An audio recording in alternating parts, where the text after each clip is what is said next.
नमस्कार, मैं अश्विनी। अगर आप भारतीय हैं तो आपके लिए गौशाला के मायने समझना मुश्किल नहीं होगा, लेकिन क्या आप सरकारी गौशाला के जरिए इस बात के मायने समझना चाहेंगे या फिर समझ सकते हैं कि वहाँ तस्वीर कैसी होनी चाहिए? ये वाकया इसलिए बहस का मुद्दा बना क्योंकि जयपुर की हिंगोनिया गौशाला में बीते कुछ दिनों से रोजाना करीब 40 गायों की मौत का सिलसिला जारी है। 2 हफ्ते में 500 से ऊपर बेजुबान मारे जा चुके हैं। कहते हैं कि सियासत में वोटों की कद्र होती है और गाय वोट नहीं देती है, लेकिन वोट लेने देने का जरिया जरूर बनती है। यही वजह है कि दादरी से लेकर ऊना तक गो हत्या पर बहस जरूर होती है, पर इस बीच पड़ने वाली जयपुर के हिंगोनिया पर नजर आकर बंद हो जाती है। मौजूदा राजनीति में जिंदा गाय से ज्यादा मरी हुई गाय को मुद्दा बनाया जा रहा है। ऐसे में बदहाली और राजनीति का शिकार इस बेजुबान पर मंडराते संकट का कैसे समाधान किया जा सकता है, बिग फाइट लाइव में कोशिश होगी इसी पहलू पर आज बात हो।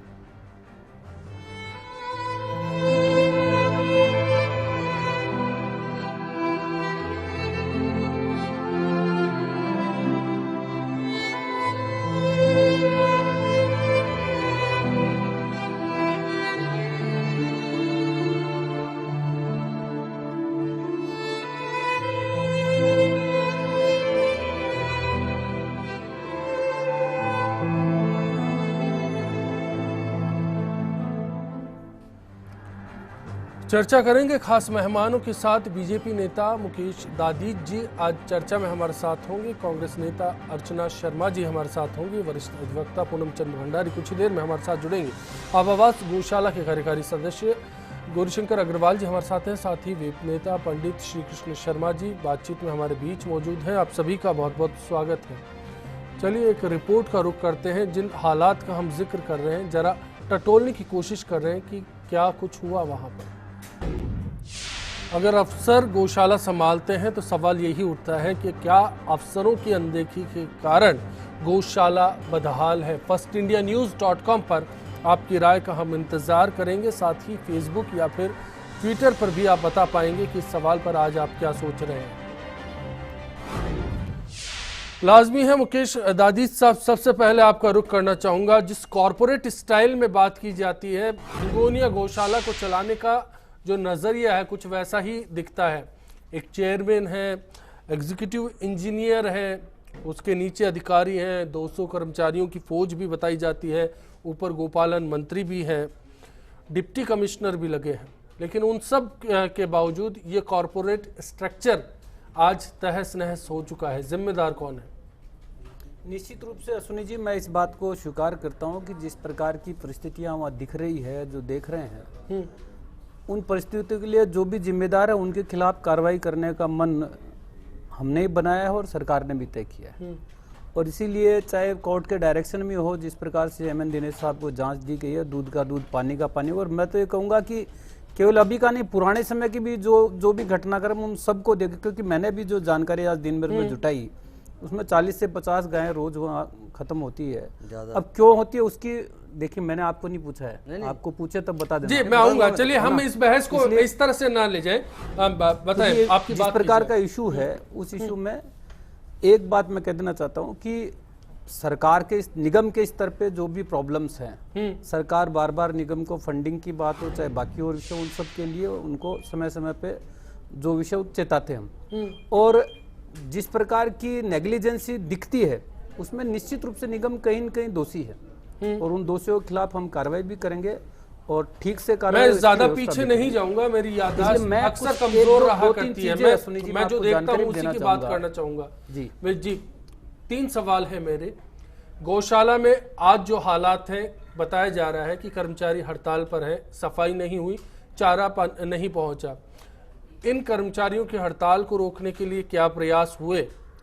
पहला सवाल। दूसरा मैं जानना चाहूंगा, जिन गायों के मरने के सिलसिले जारी हैं, डॉक्टर्स की अगर कमी पड़ रही है, इतनी लंबी फौज है हालांकि वहां पर, उसके बावजूद, तो क्या इस सिलसिले में सरकार से कहीं कुछ बात हुई कि वहां पर चिकित्सकों का एक दल भेजा जाए, बीमार गायों की अलग से पहचान की जाए? और तीसरी बात, 5 फीट का दलदल अगर किसी गौशाला में तैयार हो जाता है, ऐसे हालात में उससे निपटने के लिए क्या हो रहा है? क्योंकि आज लगातार कह सकते हैं कि 15-16 दिन का सिलसिला जारी है जब वहां कर्मचारी नहीं पहुंच रहे।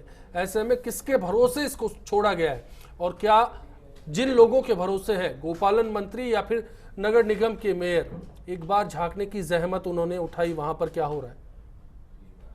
मुकेश दादिश साहब, मैं आपको अलग अलग बताना चाहूँगा। मैं कहना चाहूँगा कि जैसी गाय वहाँ आती है, देखिए 2-3 अलग अलग विषय उसमें है। एक सामान्य सब गायों की क्लासिफिकेशन छोड़ दीजिए, लोग पढ़ लेंगे, गूगल पे भरा पड़ा है। आप तो ये बता दीजिए कि जो हालात है उनकी क्या स्थिति है? चाहता हूँ आपको कि जो गायें वहाँ आती हैं वो ऐसी गायें आती है जो या तो पालतू हैं या इस प्रकार की जो किसी न किसी जैसे प्लास्टिक खा करके इस प्रकार की गाय जो वहाँ पर, या पालतू को जो सरकार या निगम के लोग उठा करके वहाँ रखते हैं। और वो सब गायें जिस परिस्थिति में कई बार जाती हैं, प्रॉपरली उनकी केयर कोई भी कारण से, मान लीजिए चाहे प्रशासन की ओर से नहीं या कुछ वो खाने की स्थिति में नहीं होती है, जिस प्रकार की स्थिति है उस कारण से भी कई डेथ वहाँ हुई है। इसमें स्वीकार करने में कोई दो राय नहीं। मतलब ना तो कर्मचारी की हड़ताल कोई कारण है, ना गायों का भूख से मरना कोई कारण है, और ना ही गौशाला की स्थितियां कोई बीमार परिस्थिति में जिस स्थिति में गाय वहाँ पहुंचती है वो भी एक कारण उसमें है, इसको इग्नोर नहीं किया जा सकता। चलिए अर्चना जी, मैं आपके पास आऊं, उससे पहले भंडारी साहब आपका भी रुख करना चाहूंगा। मैं एक बात आपसे भी समझना चाहता हूं, इस गौशाला को लेकर आप भी बार बार याचिकाएं दाखिल कर रहे हैं। 2011 से मैं इस तरह की खबरों को पढ़ता लिखता आया हूं। मैं समझना चाहता हूं कि 6 साल में कोर्ट बोलता रहा और किसी सरकार ने अमल नहीं किया। देखिए एक्चुअली इसलिए है कि सरकार बिल्कुल ध्यान देना चाहती नहीं है, पैसा खर्च करना चाहती नहीं। यहाँ पर वहाँ 15 करोड़ रुपए मेरे ख्याल से, मेरी जानकारी में है कि वहाँ का बजट, उसके अलावा पैसे जब कांग्रेस सरकार में 9 करोड़ दिलाए भी थे इनको, ये किसी और फंड में खर्च कर दिया उन्होंने। वहाँ पर क्या, एक तो कर्मचारी बहुत कम है, वो कॉन्ट्रैक्ट पर जो लेबर है वो कॉन्ट्रैक्ट पर है ये। और वहाँ भी एक कारण ये भी रहा है कि वहाँ पर जो इनको गौशाला कमेटी जो चेयरमैन बनाए गए वो उनको भड़का करके हड़ताल करना चाहते हैं कि उनके महापौर की बनती नहीं एक्चुअली में। और दूसरा कारण ये है कि उनका पेमेंट नहीं होता, ना तो वहाँ जो चारा से सप्लाई करते हैं ठेकेदार, उनका टाइम पर पेमेंट होता नहीं है। समस्या भ्रष्टाचार की भी है। भ्रष्टाचार तो है ही है, भ्रष्टाचार की तो ही है। दिनेश एमएन साहब को आज नहीं बुलाया, पहली बार, इससे पहले ही बुलाया था, मुकदमा दर्ज किया था, कुछ लोगों को अंदर भेजा भी उन्होंने और करप्शन पकड़ में भी आया। लेकिन सरकार प्रोसिक्यूशन सैंक्शन देती नहीं है। सांवरमल मीणा जिसे एक दिन में 3,000 गायों को मरना बता दिया था कि वो बहुत चारा पैसा खाते थे, जांच हो गई, चार्जशीट फाइल करनी थी, लेकिन प्रोसिक्यूशन सैंक्शन दी नहीं। महेश शर्मा है, प्रोसिक्यूशन सैंक्शन दी नहीं इन्होंने। सवाल ये है। और दूसरा, ये जो हड़ताल पे कर्मचारी आते हैं उनका कारण ये है कि ठेकेदार ये पेमेंट नहीं करते, ठेकेदार आगे पेमेंट नहीं करता है। कई बार तो हाईकोर्ट ने डांट ला के फटका करके अधिकारियों को बुला करके और वह कैसे पेमेंट किया जाए और फिर पेमेंट कराया जाता है। ये चारा वहाँ पर टाइम पर होता नहीं है, संभालने वाला कोई है नहीं, कुत्ते फाड़ रहे हैं, वहाँ पर बाउंड्री टूट रही है। इनके पास थी वहाँ 285 की जमीन, 250 बीघा। जो कुछ सुन रहे हैं उसकी तस्वीर बनाकर जहन में सोचिएगा कि मामला कितना गंभीर है। 250 बीघा कब्जे थे, इसमें कुछ आईएएस कब्जे कर गए, वो सारे हटवाए गए। 1500 बीघा जमीन इनको दी गई। वहाँ पर देखिए आप, चारा उगाने के लिए भी वहाँ पर लोगों ने आगे 60,000 रुपये दिए बीज लाने के लिए, चारा हो गया, लेकिन पानी हमको देने को तैयार नहीं है। वहाँ का कोई हमारे को ट्रैक्टर देने को तैयार नहीं है। वहाँ आता हूँ, इन समस्याओं पर भी आता हूँ। अर्चना जी, मैं आपसे भी जानना चाहता हूँ, ये राजनीतिक समस्या के तौर पर अब देखा जाए, इस समस्या को भ्रष्टाचार की जड़ों के तौर पर देखा जाए, या कहीं ना कहीं लापरवाही सिर्फ एक अकेला काम है? देखिए, ना तो ये राजनीतिक समस्या है और ना इसका राजनीतिकरण होना चाहिए। समस्या सिर्फ इतनी है कि जो व्यवस्था जिम्मेदार है वो कितनी गंभीर है।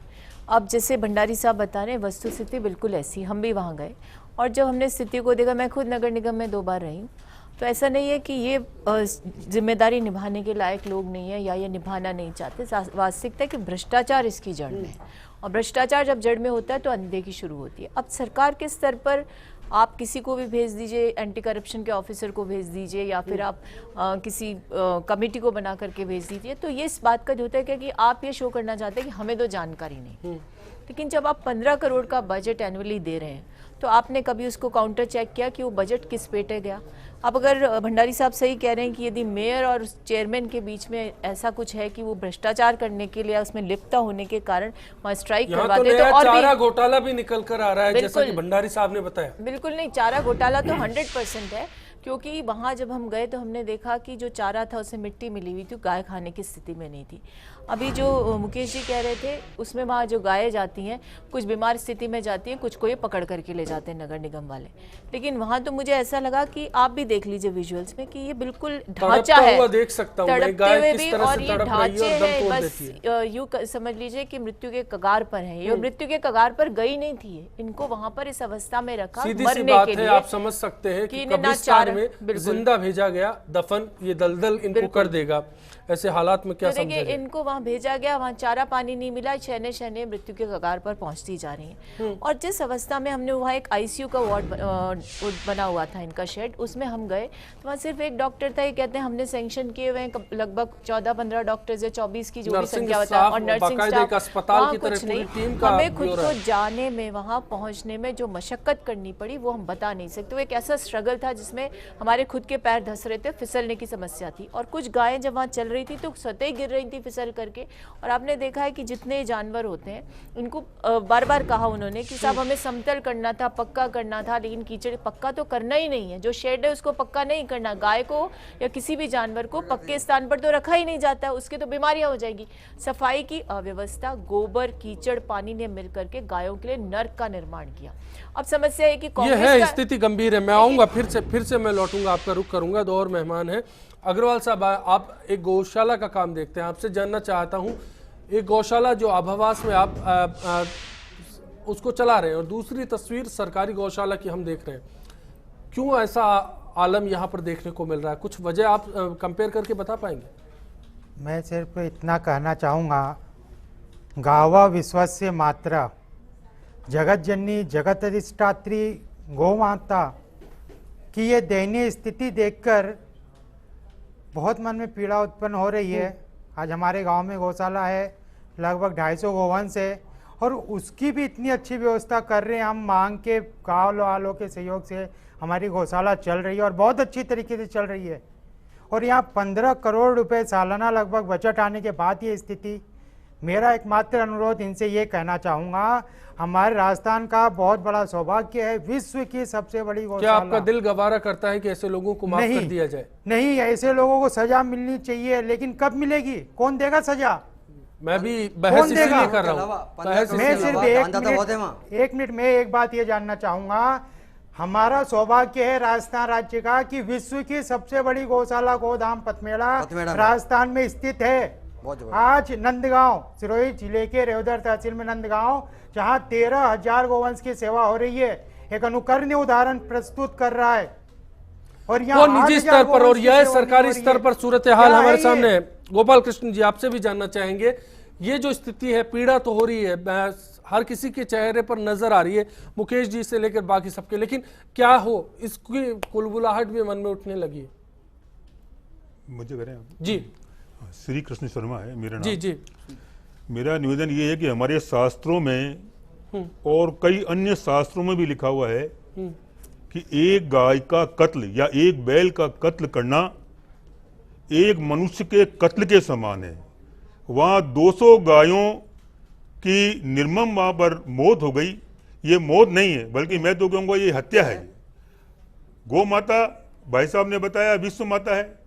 कितने विज्ञान इसके अंदर छुपे हुए हैं। अभी हाल ही में सारे अखबारों ने इसको कवर किया कि गाय के गोमूत्र के अंदर सोना निकल गया। गाय के दूध में तो सोना है ही है। 24 घंटे गाय ऑक्सीजन देती है, हम सबको ये मालूम है। गाय का 1 चम्मच घी यदि हवन में डाल दिया जाए तो 1 टन ऑक्सीजन पैदा होती है।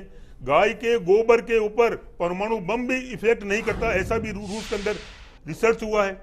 जाहिर है गाय अपने आप में व्यवसायिक रास्ते भी देती है अगर गौशाला के जरिए किए जाए, लेकिन उनको अख्तियार कौन करेगा और कैसे गाय की सेवा होगी, या फिर बात होगी सिर्फ वोट तक। ब्रेक लेंगे, लौटेंगे तुरंत।